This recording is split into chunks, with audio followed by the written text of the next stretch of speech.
কই মাছ তো অনেকে অনেকভাবেই খেয়েছেন। আসলে আজকে আমি এইভাবে রান্না করব, এইভাবে কি কখনো খেয়েছেন? আমার মনে হয় অনেকে খেয়েছেন, আবার অনেকে খাননি। আজকে আমি রান্না করব নারকেল কই মাছ। এটা আমি প্রথমবারই রান্না করব, কেন জানি না আমার মনে হলো যে নারকেল কই মাছটা রান্না করে খেলে ভালো লাগবে। আসসালামু আলাইকুম, কোহিনুর মিনি কিচেন অ্যান্ড ব্লগে সবাই স্বাগতম। সবাই কেমন আছেন? অবশ্যই আল্লাহর রহমতে ভালো আছেন, আমিও ভালো আছি। নিয়েছি আমি কিছু ডিমালা কই মাছ, একটা বড় দেখে কেটে নিয়েছি, আরগুলো ছোট ছোট হলুদ মরিচ লবণ দিয়ে মেখে নিয়েছি। এখন পরিমাণ মতো কড়াইতে তেল দিয়ে দিলাম। কড়াইতে আমি একটা ডিম ভেজে নিয়েছি, সেই জন্য কড়াইটা এরকম, কেউ কিছু মনে করবেন না। ডিম ভাজি করে ছেলেকে খেতে দিয়েছি। তেলটা দিয়ে একটু গরম করে নিলাম ভালো করে কড়াইটা। এই কড়াইটা গরম হলে কি মাছগুলো ভাঙবে না, খুব সুন্দর উঠবে। আর আমার এই কড়াইটা এমনিতেও একটু সুন্দরই আছে, উঠে সুন্দর। এখন দিয়ে দিলাম সেই মাছগুলা। আর এইগুলা দেশি কই মাছ, ডিমালা, এগুলো আমাদের পুকুরের মাছ। আমরা অনেক দিন আগে কিন্তু পুকুরে এসেছি, ভিডিওতে দিয়েছি, অনেকেই দেখছেন। ফ্রিজে ছিল সেই মাছগুলাই। এখন এই মাছগুলো আমি সুন্দর করে আস্তে আস্তে জাল দিয়ে ভেজে নিব। আর নারকেল দিয়ে রান্না করে খাওয়ার পর দেখলাম না অসম্ভব মজার একটা তরকারি। নারকেল দেওয়া যেহেতু চিংড়ি মাছ খেতে ভালো হয়, ইলিশ মাছ খেতে ভালো হয়, কচু শাক খেতে ভালো হয়, হাঁসের মাংস খেতে ভালো হয়, কই মাছ একটা সুস্বাদু মাছ, সুস্বাদু খাবার। এটাও তো আমার মনে হয় মজা লাগবে, যেহেতু তৈলাক্ত একটা মাছ। পাঙ্গাস মাছ খেয়েছি আমি এই নারকেল দিয়ে, কিন্তু এটা ভিডিও ছাড়া হয়নি, আমি ইউটিউব চ্যানেল খোলার আগে খেয়েছি। এখন মাছগুলা কথা বলতে বলতে এক পাশ হয়ে গেছে, আমি আরেক পাশ উল্টিয়ে দিলাম। আমি এটা অনেক সুন্দর করে খুব কম আছে ভাজতেছি, যেন মাছটা ভেঙে না যায়, সুন্দর হয়। আস্তে আস্তে ভাঙবো, আর ভেঙে গেলে ডিমগুলা ভেঙে যাবে। আর আমার বাচ্চারা খুব ডিমালা মাছ পছন্দ করে। সচরাচর দিতে পারি না ওদেরকে, ওদের শখ কখনো পূরণ করতে পারি না। ভাগ্য জোরে কখনো হঠাৎ করে পেয়ে যাই। যেমন ডিমালা মাছ আমার ছেলেরা পছন্দ করে, আজকে সবগুলো মাছই ডিম আছে। এই তো দেখেন মাছগুলো আমার হয়ে গেছে, এখন আমি নামিয়ে নিব আস্তে আস্তে। আর এই বাকি তেল থাকবে মাছ ভাজা তেলের মধ্যে, আমি কিছু পেঁয়াজ কুচি দিব। নারকেলটা ভুনা করব, আমি বেশ কিছু উপকরণ দিব, ঘরে থাকা উপকরণই দিব, স্পেশাল কিছু দিব না। দিয়ে দিলাম পরিমাণে অনেকটাই পেঁয়াজ কুচি। আর আমি যে কোনো পেঁয়াজটা মোটা করে কাটাটাই পছন্দ করি, আমার ভালো লাগে। মোটা করে পেঁয়াজ কাটলে পরে তরকারিতে থেকে যায়, দাঁতের নিচে পড়লে আমার ভালো লাগে। সব কিছুতেই খেয়াল করে দেখবেন আমি মোটা করে পেঁয়াজ কুচি করি। আর পেঁয়াজটা আমি এখন একটু নেড়ে চেড়ে দিব, হালকা, বেশি ভাজবো না। এরপরে মশলা দিয়ে দিব। আজকের তরকারিটা আমি কাঁচামরিচ বাটা দিয়ে রান্না করব। এই যে কাঁচামরিচ ব্লেন্ডার করা ছিল, এটা আমার তেলে ভেজে ব্লেন্ডার করে আমি ফ্রিজে রেখে দিছি।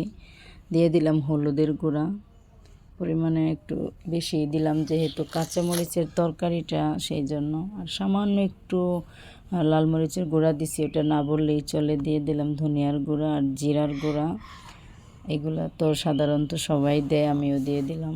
দিয়ে দিলাম রসুন বাটা, স্বাদ মতো লবণ। এখন অল্প একটু পানি দিয়ে দিব। অল্প একটু পানি দিয়ে মশলাটা সুন্দর করে পানির সাথে মিক্স করে নেব। এই তো দেখেন সুন্দর করে এই মশলাটা আমি অনেকবার ভালো করে 2-1 বার পানি দিয়ে কষাবো। এবার শুকিয়ে গেছে, এখন আর একটু পানি দিয়ে আবারও আমি মশলাটা কষিয়ে নেব। যেহেতু বোনা হবে আর বেশি ঝোল হবে না তরকারিতে, সেই জন্য মশলাটা আগে থেকে তেলের মধ্যে ভালো করে কষিয়ে নিলে আমার কাছে মনে হয় ভালো লাগে। আমি এখন আবারও পানি দিয়ে মশলাটা সুন্দর করে কষিয়ে নেব।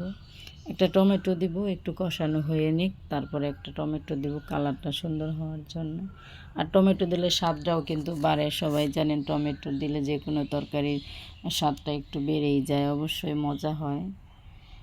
অনেক দিন ধরে ভিডিও ছাড়ি না, যেহেতু আমার ভিডিওতে কোনো ভিউ হয় না, লাইক কমেন্ট শেয়ার হয় না, সাবস্ক্রাইব করে না। আমি নতুন বলে আমাকে কেউ পছন্দ করে না, মাঝে মাঝে অনেক কষ্ট লাগে। আশা নিয়ে সবাই ভিডিও করে, আশা নিয়ে সবাই কিন্তু একটা চ্যানেল খোলে, আমিও খুলে ফেলছিলাম। দিয়ে দিলাম কিছু পেঁয়াজ। আমি এগুলা শুকনা গুঁড়ি পেঁয়াজের পাউডারটা আমি পানিতে ভিজিয়ে দিয়েছি, আমি নিজেই পাউডারটা করেছিলাম অনেক দিন আগে। আর এখন দিয়ে দিব নারকেল বাটা, আমি মশলা বেটে তারপরে আমি এই নারকেলটা বাটছি, সেই জন্য নারকেলের কালারটা ঠিক এমন হয়েছে, কেউ কিছু মনে করবেন না। এই তো দিয়ে দিলাম আমি নারকেল বাটাটা, এখন দিয়ে আমি সুন্দর করে একটু কষিয়ে নেব, নেড়ে চেড়ে মিক্স করে নিচ্ছি। আর এই তরকারিটা খেতে কিন্তু সত্যি বন্ধুরা খুবই অসাধারণ লেভেলের মজা হয়েছিল। প্রথমবারই আমি এটা করেছি, আমি আর কখনো করিনি। যেহেতু কেন জানি না মনে হইলো যে আজকে ভিন্ন রকম করে কই মাছটা রান্না করে খাই, সেই জন্য। এখন একটু কষানো হয়ে গেছে নারকেলটা, আমি এখন দিয়ে দিব একটা টমেটো, বড় সাইজের একটা টমেটো আমি গোল গোল করে কেটে দিয়েছি পাতলা করে, যেন তাড়াতাড়ি কেটে যায়, গলে যায়, সেই জন্য নরম হয়ে যায়। আর ঢাকনা দিয়ে দিয়ে রান্না করার কারণটা তরকারির স্বাদ গন্ধ ভালো থাকে, সেই জন্য। আবার সিদ্ধটাও খুব তাড়াতাড়ি হয়। কিছু কিছু তরকারি ঢাকনা দিয়ে রান্না করাটাই আমার মনে হয় ভালো লাগে। আবার শাক সবজি ঢাকনা দিয়ে রান্না করলে কালারটা নষ্ট হয়ে যায়, ওগুলোতে আমি খুব কম দিই ঢাকনা। কথা বলতে বলতে কষানোটা আমার হয়ে গেছে, অনেকক্ষণ সময় নিয়ে কষিয়েছি। এখন সেই ভাজা মাছগুলো দিয়ে দিব আমি। এখান থেকে ভাজা মাছ আমার ছেলেকে আমি খাওয়ার জন্য দিয়েছি, সেই জন্য কমে গেছে।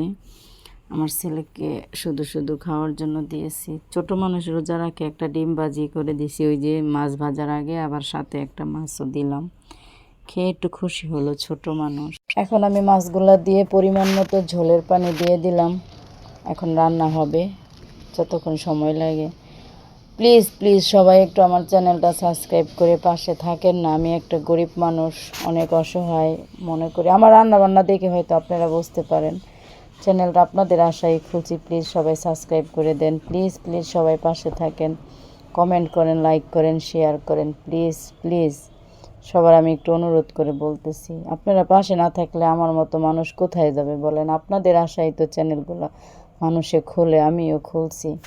কথা বলতে বলতে আমার তরকারিটা হয়ে গেছে, এখন নামিয়ে নিব। একদম আমি মালাইকারির মতন চিংড়ি মাছের ঘন করে নিয়েছি। তাহলে সবাই সাবস্ক্রাইব করে পাশে থাকবেন, সাথেই থাকবেন। ভালো থাকেন, সুস্থ থাকেন। আসসালামু আলাইকুম, আল্লাহ হাফেজ।